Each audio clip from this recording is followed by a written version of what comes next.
This tutorial is based on the blow molding of a bottle, and I'll be focusing on the setup of contact-based mesh adaptation. Now I've already loaded the data file, which includes all of the problem setup except for the adaptive meshing. Here's a quick overview of the problem. This is the initial parison shown on the right, and the mold is on the left. You'll notice that I've used a plane of symmetry to reduce computation time, which is why there's only one half of the problem visible. So as soon as the simulation begins, the two halves of the mold move together, pinching the parison. Once the two halves meet, a positive pressure of 100 kilopascals, or 1 bar, is introduced inside the closed mold. This blows the parison into the shape of the mold, which is a bottle in this case. Once you've defined all the tasks and subtasks for your problem, you're ready to set up mesh adaptation. You'll want to begin at the uppermost polydata menu.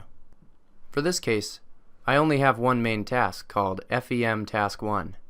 In the FEM Task 1 menu, I'll select numerical parameters and then adaptive meshing. In this problem, I have a moving mold that contacts the parison, and then the parison expands and comes into contact with the rest of the mold.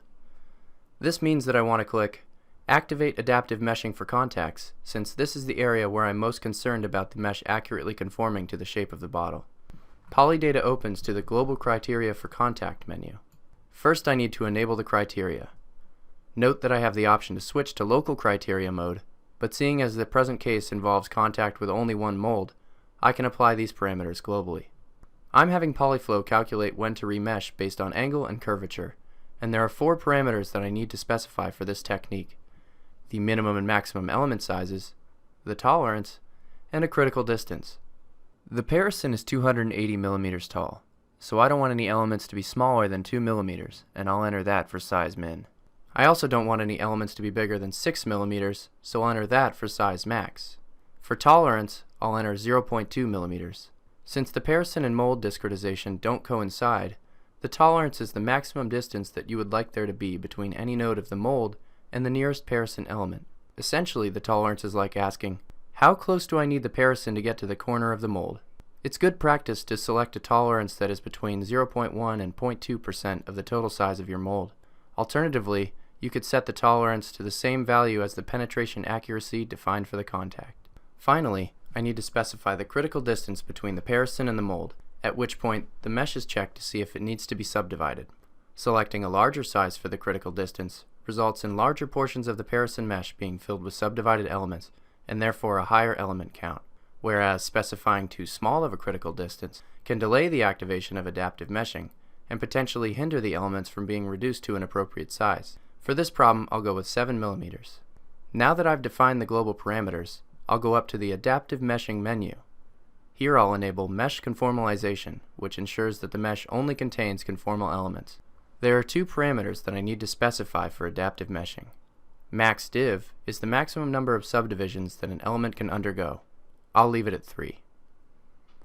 I also need to specify the number of time steps that will be calculated between remeshings.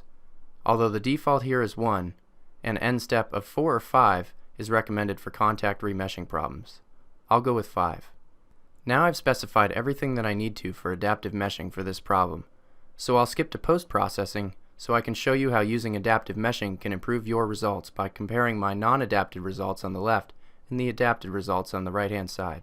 Both systems take the shape of the bottle, but as you can see on the left, the non-adapted mesh solution is less well defined near the edges as compared to the adapted mesh results on the right, where the solution conforms much closer to the actual shape of the bottle mold.